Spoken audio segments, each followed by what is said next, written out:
Really pleased today to speak with the Brothers Smith, creators of the oft-mentioned, very popular Pizza Box Football. We have a copyright 2005 edition here, one of the team cards. Deceptively simple looking, but there are four modes in this game: red zone shootout, backyard brawl, smash mouth full game, professional full game. Statistics based, but very well guided, well crafted rules. And the cool thing is that the box you see behind us opens up and then you can fold out a field into it. It's a super cool concept. Thank you so much, Eric and Scott. And of course, there is an APBA backstory. Gentlemen, thank you so much for joining us today. Where would you like to start? You want to talk about your gaming history and the baseball APBA connection that your family has since you are from Lancaster? Love to, Jeff. Thanks for having us. Scott and I grew up in Lancaster, grew up there through high school with our father, who also was a Lancaster high school product. So our grandfather lived in town. He and his sons had an APBA baseball league where they would go every January. My dad's birthday was in January. We would go down as a tradition to the factory where they were printing the cards, and we would get one of the first runs of all the cards and learn very quickly about the 11 to 66 die rolling system that we definitely loved as kids. Grew up playing, making our own teams from individual players, team sets. I know a lot about really obscure players because you could use Miguel Delaney, who nobody knows, who played for 1 year in Baltimore and had a great card. J4, injury, the whole depth of it was part of the love of what the APBA team had built in their systems in baseball. It became a tradition in our family to play these dice rolling, look up the result games. It's probably not a surprise then that was the kind of game that we wanted to create for ourselves when we were creating a football game. We played lots of different games growing up. We're always actually card games. We just played any game we could get our hands on. One of the vintage football games we played was the one where you set up the figures on the vibrating metal board, and it was a fun gameplay experience. It was a toy, but we wanted an experience that felt like a football game. But that was what drove us to do yes dice, yes lookup, but then different ways of getting the outcomes to be variable a little bit. So it's kind of like when you set up the guys and you don't know exactly where that ball is going to go when you set up the run play. And so we had basically the idea of using die rolls to earn the yards as you go. That was one of the things that became a hallmark. Actually, for us also, there were some times where if you get a 6, you get another die. So you can go for more distance, break for touchdowns. And that was a lot of the fun for us too. So what I really liked about the APBA games is they give you the opportunity to feel like a fan, like a coach, and a player. And you get all those experiences in any of the APBA games. And so that really was the heart of it. And we use that honestly as a guide for our game. You mentioned, Scott, a lot of the dice. There are a lot of dice in Pizza Box Football, and there's even a gray die in the expansion set. I want to just talk about your starting point here. Pizza Box is when people on the forums or on Facebook talk about what's a great football game, Pizza Box comes up often, and it has for the past, I don't know how many years. As I said, we have a 2005 set here. What you mentioned, APBA is your jumping off point, or one of your jumping off points. How did you decide on your mechanics, and how did you refine them over time? We invented this game when we were kids. This is a product of the 80s. I think as a kid, the first time you're experiencing football, you're watching it.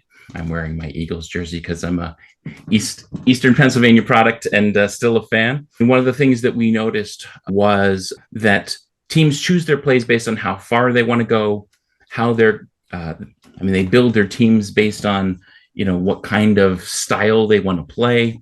And so you saw the choices that were being made by teams to run or short pass or long pass. And that became the core of our system because the defense also, they don't know what the offense is going to do. So they either have to guess or hedge or, just try to get as much talent on their side so they can just make up for whatever mistakes the coaches make with the players. The system itself, I would say, was shaped by Also, some computer games that were coming online at the time. The Commodore 64 had a great Super Bowl Sunday game where you could key on a back and things like that, like you can do in football, right? In APBA football, I mean. I really liked the idea of just getting the game play right, and then whatever systems we would build on top, we would make. You probably won't be surprised that we tried a lot of things because we've been exposed to APBA that were deeper and deeper, and we had injuries and penalties and all these things. But as it turns out, and Scott can tell you some of the stories, right, from play testing, we realized that the people we were playing with at the time would get slowed down a bit and maybe not be as engaged when we would be resolving. Because I remember referring to the injury book in baseball, and like I keep we everything for us was when we were kids was not the product you see now. It was basically a table with results, and we didn't have all the different colors of dice. We basically had the defense dice, but the offense dice we just chucked them over and over again to get based on the number of dice we needed. We didn't need colors. The colors are part of the teaching system. So anyway, the system evolved from the gameplay that we had with players as we developed the game. I think part of the reason why we went for a game system that was sort of higher level in decision making, run, short pass, long pass, was that we also really just enjoyed the league aspect. So that goes back to when we would have our own leagues for APBA for the baseball. But playing a whole season, watching that playoff picture come into play. So then that became sort of the candy that was the thing that we were trying to get to at the end of that season. So having shorter games with faster decisions, I think, was definitely part of what we were going for. It also worked out great with the depth of the people we wanted to play with as well. That's how you end up with those sort of top level run, short pass, long pass decisions. And then when we added in the defense, that gave more rock, paper, scissors opportunities. And then the expansion even has a few ways to turn that into bigger pluses and minuses, which is fun too. I was just thinking of that season perspective definitely was part of we it's not in the game, of course. The box just gives you one football game between two coaches, but that was certainly part of the fun that we always had. I love that you said that you designed a game kind of with the eye toward, you're watching the game. I wonder how, because that's one of the things I still like about APBA, is that it really is what you see. It's not all the mechanics of interior line play, or a lot of those things that some folks really like to complexify in games or include in some way. And I understand the drive to do that, but you purposely kept it simple. Did you try any deeper level mechanics like that to try to simulate that trench level warfare, or did you immediately discount that? I can remember a time when we were giving team ratings to all the different units, for example. And so if you were assembling a team from a set of points, you could allocate your points across units into ranges. In baseball for APBA, I know it best, you could end up with like fielding rating 1, 2, or 3.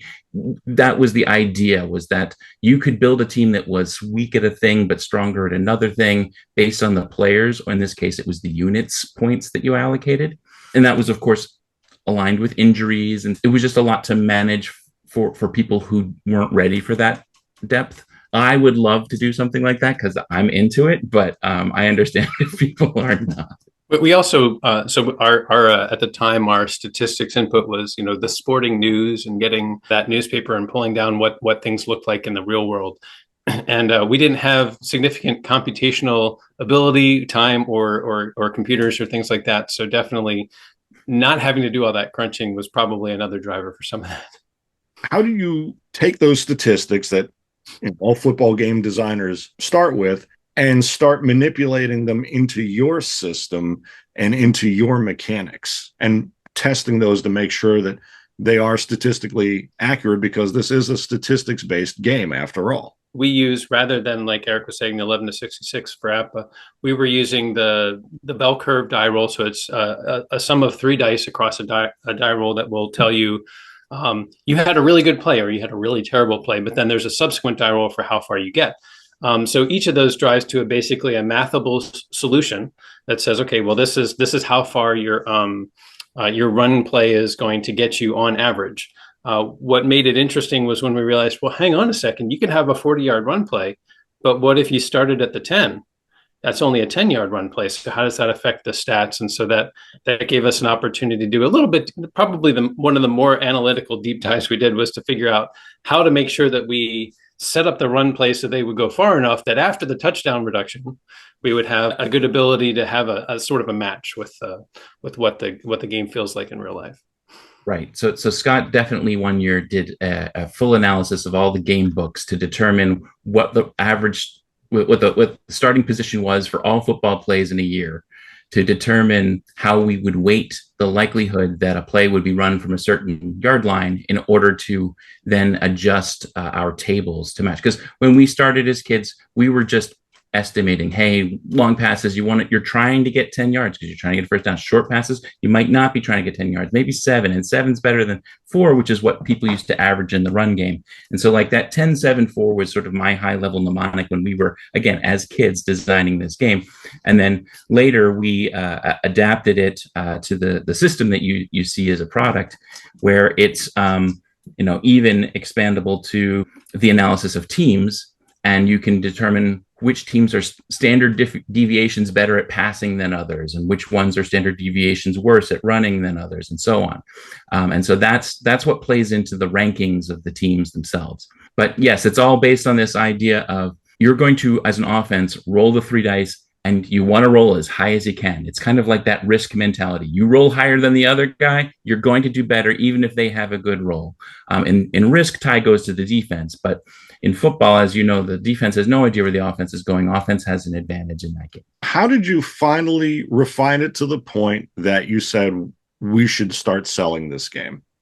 I would say it was market signal. It was playing it with enough people who had no reason to like the game whatsoever, except that they were fans of football, and exposing it to them and getting this positive feedback. Scott can tell a story from when he was overseas and really keeping this game alive as a player. Sometimes in the Army, they send you off to distant places. And I was in the service for 6 years. One of those distant places was we were far enough away from our homes and our families. We had some time to kill, extra time to kill, but we were also not necessarily getting our lives endangered at any given moment. So we actually set up a league, did a 9-week season.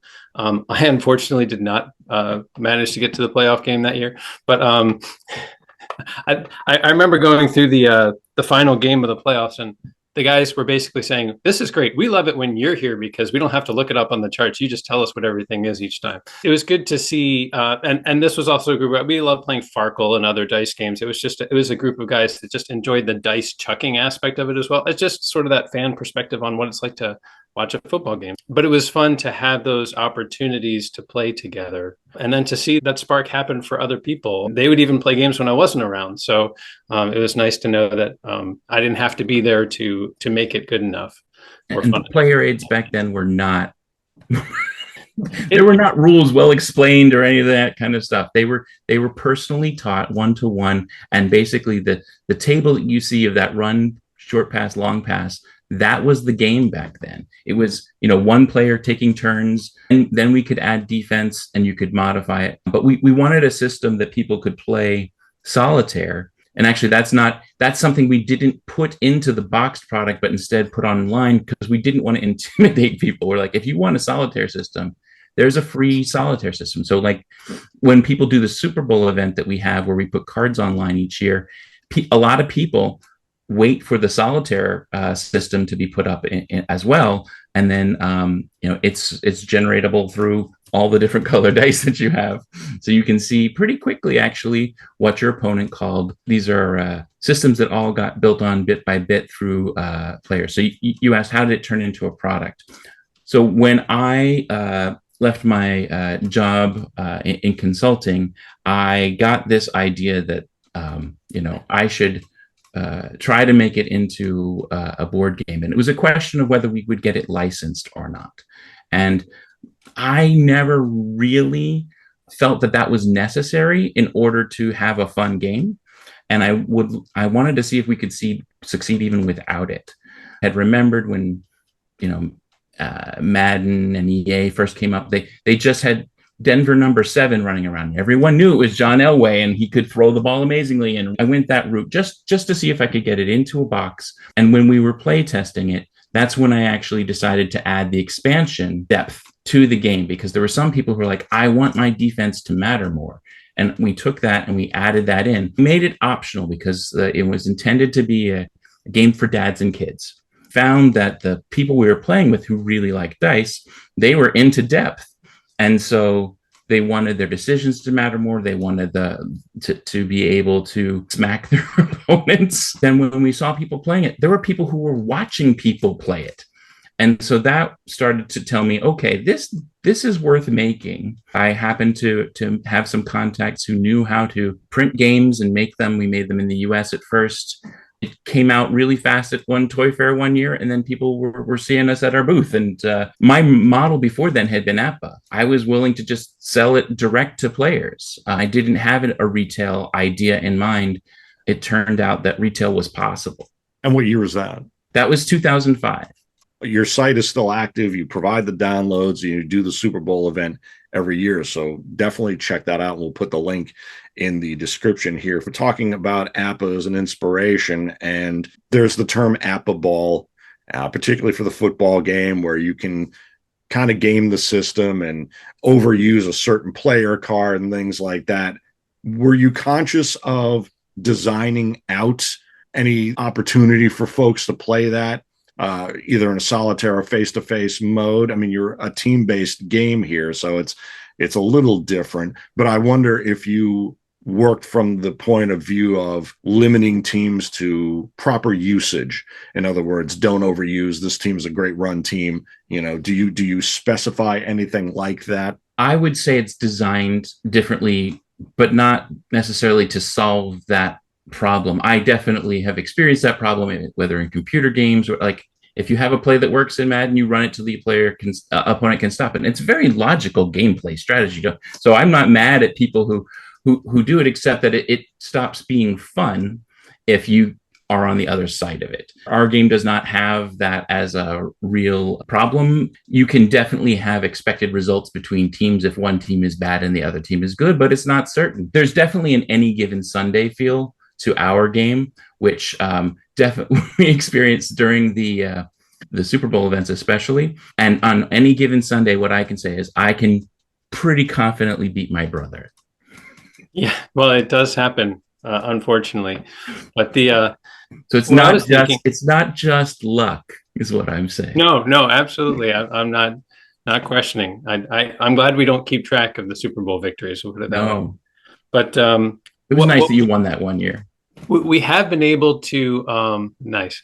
I've been able to watch the NFL as it's changed really over the past 20 odd years. And we take it at a pretty high level, run, short pass, long pass. But even then, the play calling and how those dynamics, I mean, you have some dominant short passing is basically what happens these days. So, I mean, on the one hand, everyone wants to kind of hit that button all the time and just keep doing it. And it's like, okay, so if that's what the coaching team and coaches are doing, then how do we model, those types of situations? You can look up stats for rushing. You can look up stats for passing. There isn't a short pass stat, right? With this concept we have of how many yards you're trying for and those types of things, it's not. It's that is something that we've generated by feel, not necessarily by something that you can watch on the field. It's been fun to keep that as a relevant element of decision making. So basically, it's better percentage but shorter yardage is what it comes down to. But how to make that balance out, how to have the defensive strategies counter that. We found that over time we haven't had to tweak a whole lot what we had even back in 05. It's just a matter of how you make the teams feel like that, what they can do, so that when they play each other, they make the decisions like the coaches would be making the decisions. I would say the greatest variance is the fourth down calling that players do. Oh, yes, absolutely. Because players hate punting. I mean, in general, like nobody believes they can't make that yard. Especially the younger the player, the more likely they are to go for it on fourth down. That's why it says, "Can I fake a punt?" No. Why don't you just go for it in the FAQ? That's right. And there aren't gadget plays. Now there are some extra plays that we came up with as the need drove us. So we have a variant for what if you just want to get, you have a long way to go. So we call it the long pass bomb play, right? There are some limitations on how well you're going to complete that pass, but you can make sure that you don't get, that you don't do the check down receiver, those kinds of things. And we, one year, there was this team that was just really good at a quarterback sneak. So we had to come up with a way for how you adjust for that. Different opportunities have given us chances to do things. And we also, that same team in a prior year was really good at the run pass option. We came up with a couple of things that we didn't ever publish anything in that, but we had some ideas around how we would do it. And I think that's something that if we had more time and away from our day jobs and other things, maybe we would do more of eventually. But. Well, I'm recently retired and threatening to do more. So how many seasons have you rated to date, and do you do any prior to 2005? Good question. We have kept up the Super Bowl teams each year, but to create the Super Bowl teams, you actually have to rate all the teams. So we haven't published all of the teams for the last 20 years, but we've done more. Well, we did years before we released the game as well. We do have more than 20 years worth of ratings that we can do. The charts do change from year to year sometimes because of the offensive environment of the year. So when they stopped, allowing defenders to hold, the passes got longer. So there is a little bit of difference year to year on what those run short pass, long pass tables look like, as well as the mishap in QB pressure. It's intended to be calibrated to the year, and the rating is year specific. I don't think I've done much year versus year, team versus team play to test all that, but we do have, and to answer your question, the ratings for teams for 20 years. And I did once upon a time look at the college game, because that was early on an area of interest. And what I found back when I was doing that analysis is that the statistical consistency isn't the same across all of college football. They do weird things with the sack, where it's a negative run play. There's a whole bunch of things that muck with it that let me put that on the back burner. But I actually felt like when conferences mattered more, it was going to be fun to have like a Big Ten pack and things like that. Now I can't even keep track of who's where. So it's a little bit less appealing as a product for me to design.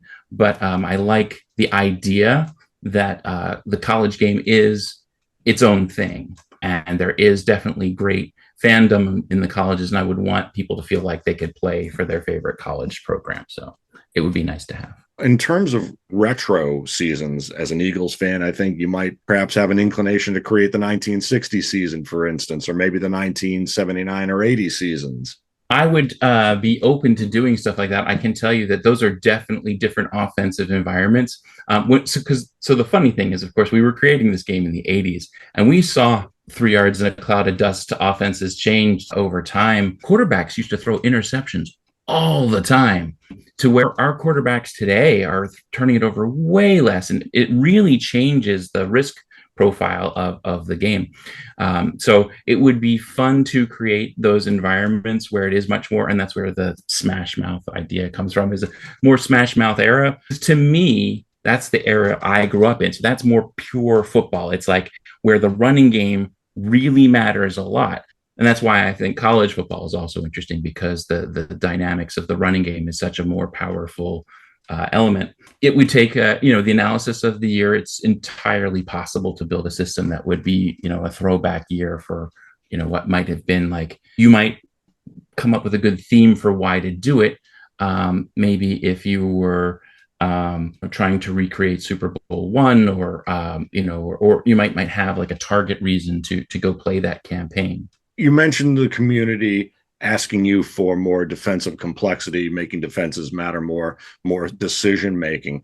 Tell us a little more about the Pizza Box community. I mean, do you have full season replayers? I think we have players who consistently play together. I don't know that they play full seasons that I've heard of.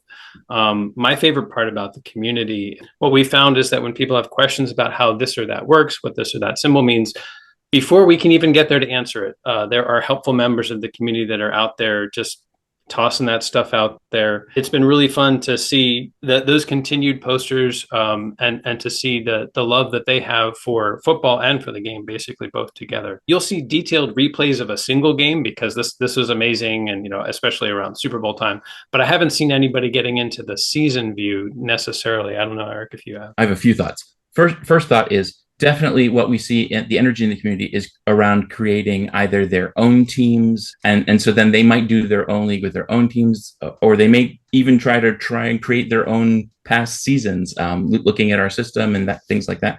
They come up with their own plays that they propose to each other. We actually did devise a quick play, so like much like you can in a computer sim, you can like play the results of other games. We have a score by quarter mini game where essentially you roll die versus die, and the higher roll, risk style, let's say, divides what would have been the points available in that quarter, and the points are variable based on another. You roll a dice for how many points are in the quarter, and then you fight over how many points are left. And so then you could fit, like, if it was 21 points, it might have been 14-7 because the one guy rolled higher than that. You can simulate, and I did simulate an entire season of that because I'm that guy. I know that that's possible. The truth is that a lot of these systems that play for the whole thing just involve a lot of time. And so as a designer, you want it to be both fit within the purpose in terms of time, but also be fun. And so that's why this mini game is actually fun to see, especially if you are rooting for the underdog or for your favorite team in this mix on the autoplay side. So it would also allow for you to, let's say you were in a league and somebody dropped out, you could still cover their games and fill them in if they, stipulated that that's what they wanted. But it wouldn't generate all the stats. It would just be the score line. The community in general comes up with ideas, as Scott says, supports each other. And, I would say the most fun for us is reading all these write-ups, because people, even though it's not a player-based game, they write it up and they describe, because they know the quarterback's names on the current teams and all that. They will tell the story regardless based on their stats or how they played. It's super fun to read, and it's especially fun to see all the international folks who use our game as a way to engage with football, because we did get international distribution with our product, which was fun. And then because the internet now makes it possible, people can get games. I've enjoyed the questions where someone asks a question that's basically, I just have a football question because I don't understand the game. Everything I've learned about football, I learned from this box. But it's amazing because people really can almost learn the game from scratch just with, or at least the top level, right? Not obviously not everything that's going on, but it's surprising how well they picked it up. So Eric did a really good job with rules that you could approach from a less than heavy fan perspective. It really does have that feel where it's almost a Euro style feel where you have very clearly delineated decision making, and it's about 6 phases of you do this, you do that, you do this. You do a great job of spelling that out. You mentioned homebrew team things, and I wonder if there's a normalization aspect. I mean, you're starting at 2005, so if you play the 2005 Eagles versus, say, the 2020 Buccaneers or Chiefs or something like that, there is still some era differential there. But I wondered if folks are going back to pre-2005 into run and shoot, or the 70s run heavy or the 60s run heavy, things like that, if they're talking about normalizing within your method and mechanics. I haven't seen that. I'd love a discussion on that topic and be happy to work with people on what they think would be fun. I think if you're going to do stuff like that, then what I would want to do is really bring in some kind of additional modifier to the commitment to that part of the game. So, for example, I might go with a more formation-based system that would give you a run and a formation choice, not just run or draw. That way, is there a fullback? Are there 3 tight ends? How is the defense going to do the front? How many linebackers? And depth of safety kind of stuff. So that way you would be able to create a system that was reflective of how the game was being played. So where does Pizza Box stand now? You are releasing the Super Bowl teams on an annual basis. Do you have any plans to return to a fuller scale production? I'm recently retired, and that is an exploration. I still think it would be unlicensed just because my interest is much more in the community than in what I would call the commercial side of it. It's much more fun to just engage with the players who want this game, and I would probably go more toward depth than a lighter product. And so then it would be working with the community to figure out like what would they want to see next. For example, there are tabletop communities that actually like to be able to play across distance, and so would actually like to have a more electronic setup so that they could play with the people who know the game more often. We've always had supports for leagues, and we've communicated with our community through Board Game Geek. But I think that it would be through a group of players that what would happen next would probably best be shaped, because then your play testers or your community takes the product where they want it to go. And so like if there was a committed group of people who wanted to play a particular season, as we said, we can generate a season. We could work with that. What would be fun is hearing them report back on how that went, and sharing that story, if either on a blog or in the community, that sort of thing. It is something that I am interested in, and then Scott is actually got more technical chops than I do. So anything that is code based, I would defer to him. Maybe 20 years ago or closer to 20 years ago, there were engines that you could use to simulate the game. And there were people who were just really interested in the game that even found ways to send each other files, and like the Vassal system, Vassal engine. That was a way that you could exchange some digital information. There's so many more options for how you can play board games online. I'm a recent add to the Board Game Arena community, and I'm really impressed with the structures that they have set up there. It's actually more of a collaborative team effort bringing a game to production rather than a business venture, so to speak.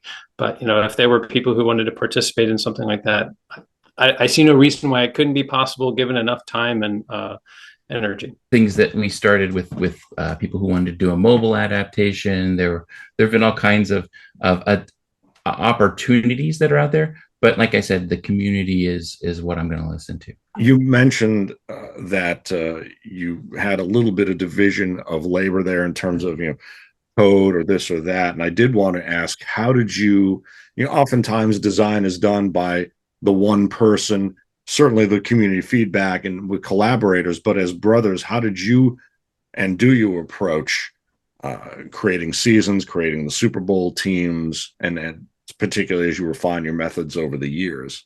I think because I created the company, what the product came in the early years in the box was a product of my efforts. And Scott was definitely a reviewer, a supporter. He would go to the conventions. He would meet all the people. I mean, he actually brought together some of the early play testers, but the moving it forward so that it could be sold, packaged, shipped, all that kind of stuff, that was my endeavor.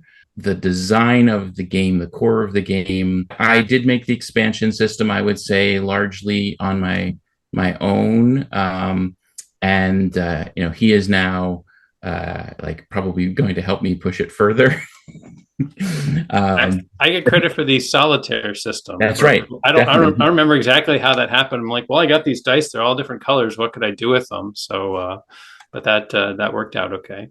Yeah, and definitely as we make games, we collaborate and give feedback on what would work. We had a more complex system for the defense than we ended up with in terms of how to explain it to someone. As you notice with the little gray die in the expansion, your die rolls when you're right average to 8 instead of 7, and it's also weighted to the higher end of outcomes, so you can have a heavier impact on your dice. But we were, I would say, because we had originally conceived of like what I would call APBA roll results of the 2 dice. We experimented with different ways of getting there, but the higher I roll, the better I do seemed to like fit better with the ethos of how the player wanted to play. So we worked together on getting there. So I would say a lot of the feedback loop is definitely collaborative. What conventions did you go to, and did you struggle with adoption by some of the other APBA Stratomatic? Was there any convincing that needed to be done, or do you feel a little separate from that kind of stream?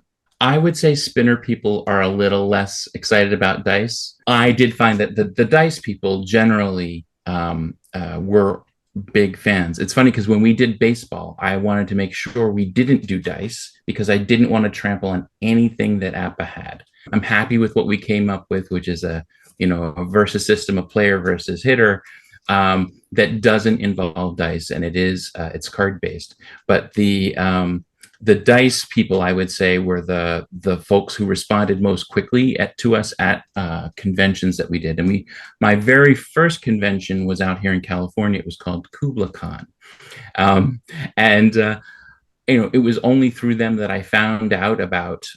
You should go to the Origins Game Fair in Columbus, Ohio. You should go to Gen Con with this. And there were times when there's like a wargaming one that was in Lancaster County that World Board Gaming Championships. That's it. WBC, yeah. Going to conventions were definitely the most fun part of having this as a game company, because the retailers also come to these conventions, and so I'd see their excitement when we had teams, and they're like, "Oh, now that you have teams, we'll definitely." So it was cool to see that, because teams were added pretty quickly.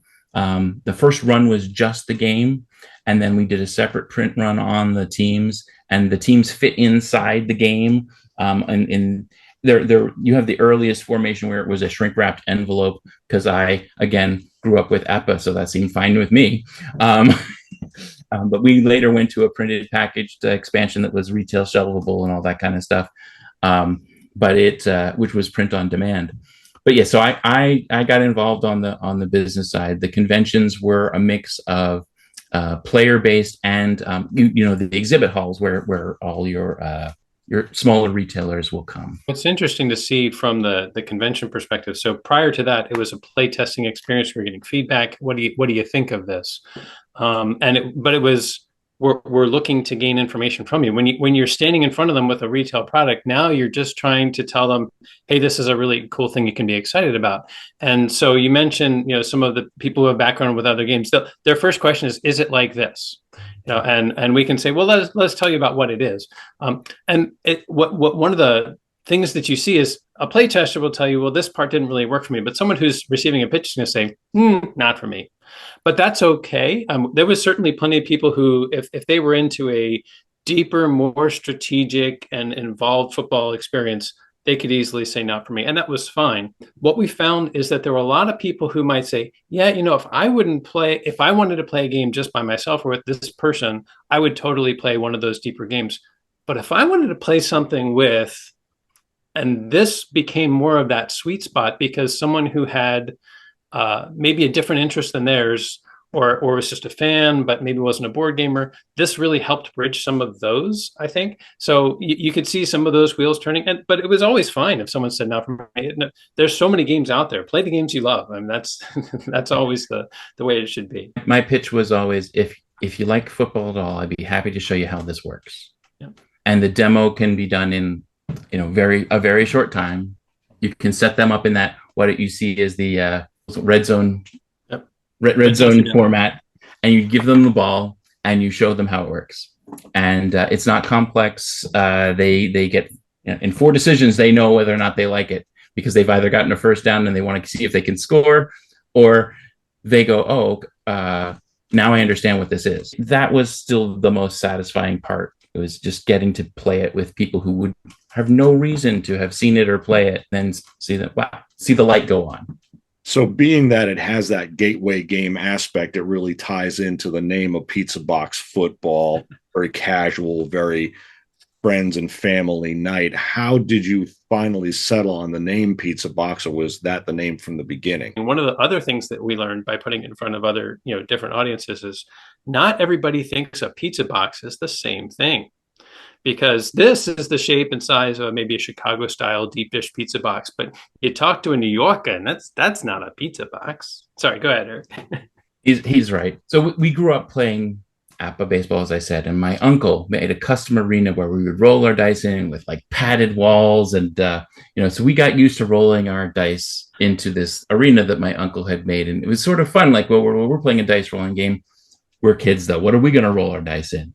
We rolled our dice in, the pizza box lid, right? Because it had sides to bounce off of, and you got the dice action, and so that's where the name comes from. It's pizza box football because we used to roll our dice in the pizza box. And credit to Eric and to the initial US-based design team that figured out a way to fold the game out and put it. And I love it. You just pick it up. Like if you need the table for something else, like actual dinner, you can just pick it up and move it. It's not a gimmick. It actually just feels like but it's certainly not something you see in a lot of board games. It's just the presentation works out really well. So I will say that my favorite part about the board, in addition to like how it sets up and lays in there, is product of constraints. So what you might notice is that on the board, how you keep track of yardage is a system that is peg based and is based on a cycle of 5. So you go the 5 yards, 5 yards, 5 yards.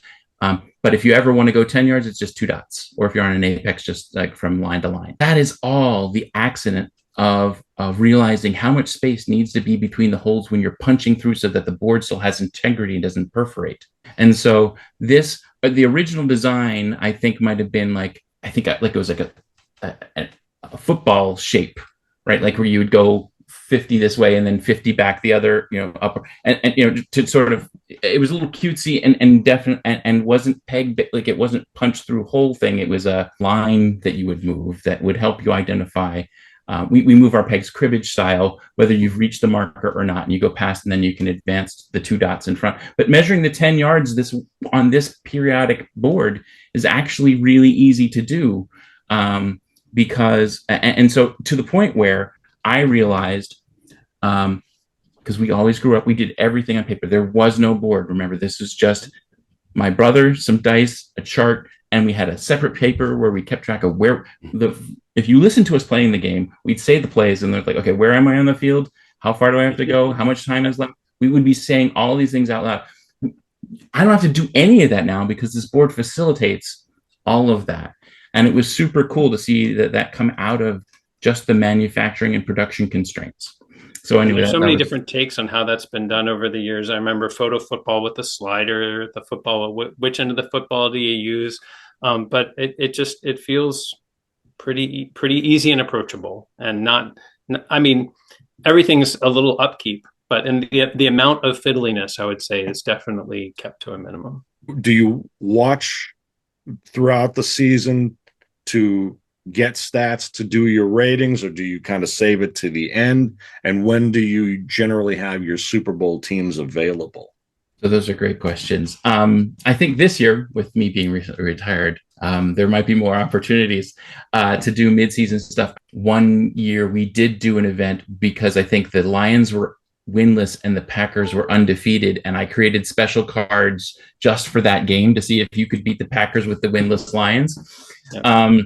But we typically require a sample size in order to really have confidence in our cards. Otherwise, we're just cosmetically making cards, and that's not what we're into. We really want to give you the gameplay differences of the teams. What happens is that the teams can be available as soon as the season is over. We generally decide how much additional year-to-year modification we want to do. And so that's why we take the additional time and don't release the cards until later. In a perfect world, and in some of our years we did this, we would put the final 4 teams out and let you play both the championship games and the Super Bowl. That's my minimum standard for what I want to do this year, because it's our 20th year of doing this. Might have something to do with the number of conference championships that the Eagles got to before they finally got to the Super Bowl. No. Yes, we don't win those. Well, now I live in Niners land, so it's been fun watching a team learn what it's like that you don't always just win them. I think for the conference championships, we would have teams available so that you could play them in advance, and that would lead you up to the Super Bowl. So you would be even more familiar with the teams. You can play your alternate Super Bowl if you want. Now, you mentioned your baseball game. Have you designed non-sports games? I am a board game designer. I'm part of a board game design community. I have no other published games, but I do enjoy bringing other ideas out, and maybe someday, when there's time, I'll actually get to something that would get to publishing. I don't actually. None of the other ones are specifically sports themed. They're inspired by whatever's going on. Like, for example, once, I think it was my son's 12th birthday, I said, what if we just created a new board game or a card game and just played that? And I will say that it was a disaster from a gameplay perspective. The game was fundamentally broken, but the kids had the best time breaking it. So that's what play testing is for. But so that idea might become a board game someday. No rush. Just the idea process, and of course, having learned so much from seeing what Eric did and his refinement processes to take that original idea that we had and knowing what we thought was fun, but then helping that fun shine through in the way the pizza box football does now, so that other people just join in with it. Having at least seen that happen once, I have a vision for what I could do someday when I'm ready to do it. And I can say I did design a pizza box baseball junior game, which I actually really like. That I would like to publish at some point. You have hit on the head that I like sports board games. But I also like all kinds of board games that Scott and I and my family play together. I just like the challenge of a sports board game because the game is so well known that you have to do it right in order to do it well, or well to do it right.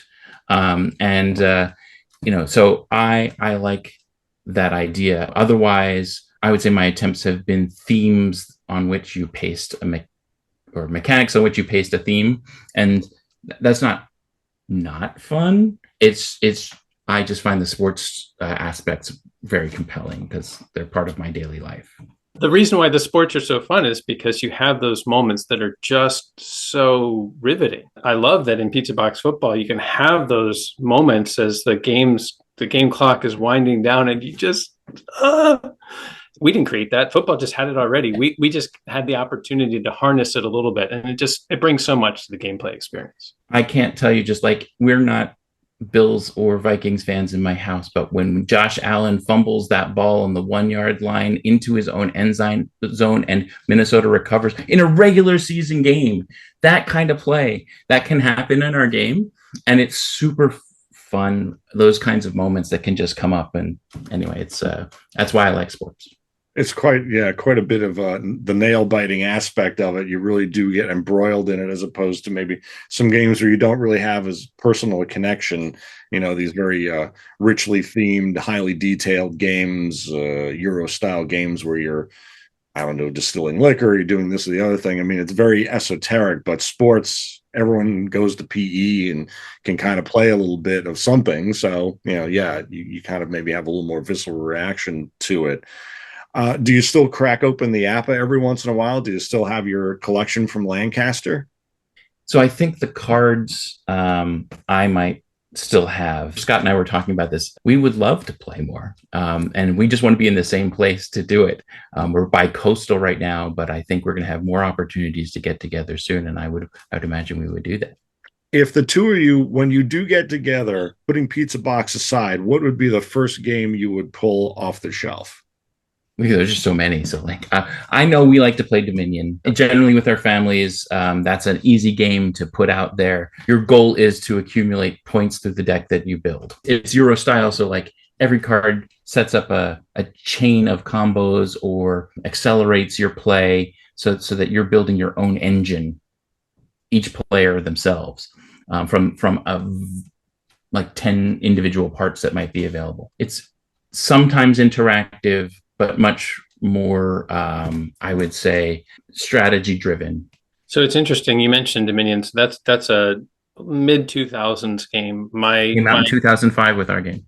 That's part of why I love it. Is like we came out. The cooperative style game is probably the one that my family gravitates toward most, because if we lose, everybody loses together instead of, there's no one winner. Of course, losing's not fun, but it doesn't run into those same problems. Interestingly, Eric and I are probably more willing to go head to head and play games that are competitive. But so from that same time period, the pandemic board game is probably still one of the ones that I gravitate toward the most, playing as a team type of event. Sometimes it'll be what's in the collection. So what's in the collection is a variation of the games that I got when I had that thing called board game acquisition disorder, and then the very few games that I allowed myself to buy once I got over the acquisition disorder. So sometimes I'll be like, hey, here's something that's new. There's a little 2-player game called Sky Team where you're trying to land a plane. So we had some fun because we've been on some planes lately. If I were to sit down and play a game with Eric and I had no time constraints, I would love to sit him down and teach him a game called Twilight Struggle, because that is also from that era, many years ago, but it's just an amazing 2-player. It's really kind of a simulation of the Cold War. So I think that'd be a fun one to play together sometime. I'm also terrible at it, so you would enjoy beating me. So there you go. Are you pretty amazed at the level that games have reached since you launched Pizza Box? I wish Kickstarter had existed back when I was making my game. I might still make it. It warms my heart, though, to see the people who are doing tabletop as part of their lives. And it was so I went to go work for a video game company. That's what I did. And so it is an activity that the people will do at you play a tabletop game at lunch, or you could get people together to do that. And I do like how it was embraced. I still have, I don't know if it's shell shock or something, but from having been in the business side of it, because I was playing in the mass retail and in specialty retail, and they're both specialty retail is much more my speed, filling shipping containers of goods and managing logistics of rail and packaging. And I mean, I built standees for in-store display. It was a lot. People were like, wait, you did all of that as one person? I said, yeah, I didn't want to do that to anybody. But now I love that communities can form before a game is built, and they can support the game as it's being made. They can be a part of its creation, get special. It's so much more, like I said, I've used the word community, but it's so much more of a team effort that, and it feels like I would have loved doing it that way. And so this is in my head of, if I do make another game, might I go that route? I am thoroughly impressed with just the table presence that a modern game will have. And I'll use a local designer to me is Elizabeth Hargrave, the designer of Wingspan. She's done many other games as well. When we first saw that game on Audubon Society picture of birds, and it just looks amazing. And of course, that's sort of the hallmark of the publisher as well, Stonemaier Games. There's a game, Everdell, that has a tree that all these little critters come off of. And it's you look at it, the tail, like, wow, that was not necessary, but it's really neat. The 3D and to see some of those, how those things, and to also realize just how those things contribute to the gaming experience, the immersion that you have into that. Not every gamer wants that experience. Some gamers just like, give me the crunchiest game I can ever find, and I don't care what it looks like. But I appreciate that the community and sort of I would say the industry has driven towards a place where those immersive moments are I think more common and more expected. When you look at Pizza Box Football, it doesn't have that same immersion in everything. I do like the football field, but some of the other elements of the game are a little bit less there. So we may not stand up against the modern day board games, but it's wonderful to see how that has changed over time. And I think it helps to grow the number of people who play board games as well. And I also am thrilled when people are interested in having those face-to-face interactions. Zoom and other ways to play board games is great too, but to have a sense of interpersonal enjoyment and fun together through play is always a positive for me. You touch on something important about aesthetics and immersion, because, having grown up with APBA and those games pre-video game and all that, the action on the field has to occur in your mind to a large extent. Now it's interesting that because games have become so visual, so graphically realistic, maybe people are actually expecting that level of realism in the game. I just throwing that out there rhetorically, I guess, but it's great to have that theater of the mind aspect as well. I agree. The if we were doing an electronic adaptation, there would have to be chrome around it. There'd have to be some animations or something that, but for my enjoyment, it would not materially slow down the game because the next play is where the fun is. You can bask in your Fiero moment of like I did that thing, but then like I want to see who wins this game because you're not actively participating and getting tired from the exertion. You want the next play. How much do I want to spend with the immersion element versus the play element? That's a significant challenge, and I would say board games not a challenge for Pizza Box Football. I mean, it's a design challenge to think through, but modern board games I think are doing really well with targeting that space. But it's interesting to think how those visual experiences also affect attention span. What do you do about phones? How do you make sure that the younger generation around the table isn't drifting away off of their phones because they're not really connecting anymore? And speaking of generations, and you talked about how you kind of helped your family, kind of helped you break a game down to in that playtesting phase. Does Pizza Box have more of a cross-generational appeal because it is geared to that slightly more casual approach and more accessible approach to the game? I think it does. Some of the more heartwarming stories I get are of, emails from dad saying, "Hey, my son really wants to play this game with me. It's his first time he's ever wanted to play a game with me. Like, and this is one that I want to play." And then I have ones where, like, especially around Super Bowl, like I drove 800 miles to Tennessee to play with my son because we've had this tradition that we've been playing since he was 8, and he's in college now or he's graduated. It's like it's stuff like that I feel like the game does create bonds because it is this one-to-one game, that after you play it, a lot of times you'll say, well, when are we going to play again? And so this is where if people build like a league or a season kind of aspect to it, they have a reason to play again. For us, we make sure that there's always a reason every year, and we could do more with teams, like I said, as I have time. But I saw a relatively recent post mentioning sort of the anecdotal view of a mom who posted, "My son was going off to college. He went shopping at the thrift store, found this game in the bargain bucket, took it with him. They play it all the time. They love it." And so it's fun to see that it can just be that discovery. And a perfect segue to my next question, which is, how can folks who are watching this and learning about the game maybe for the first time, or those who have played it in the past and maybe lapsed, you have the website, you're got a ton of downloads there. Is the entire game available as print and play now? And if folks are indeed looking out on the aftermarket, the thrift shops or the eBays, what should they be looking for to ensure that they get maybe a team set or things of that nature? So I haven't put myself in those shoes for a while. I can confess I do still have a couple boxes, maybe like I have enough for reviewers. Like I have a few, but not like there are not many copies left in inventory.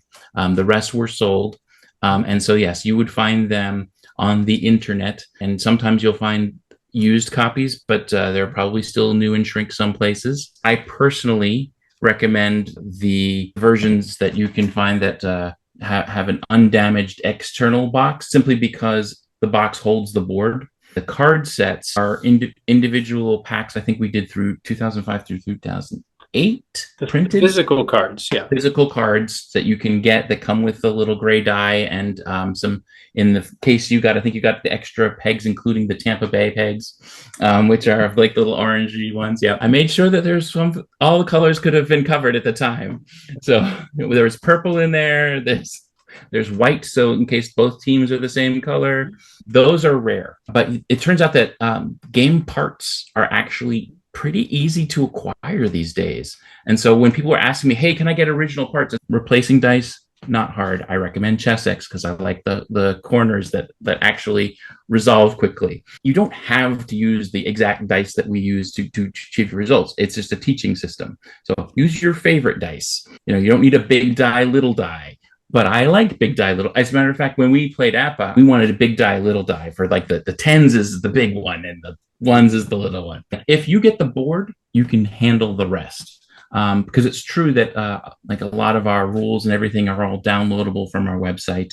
So if you don't have an instruction booklet, it's on the website. If you want to see what an expansion system looks like and your game doesn't have one, that's on the website.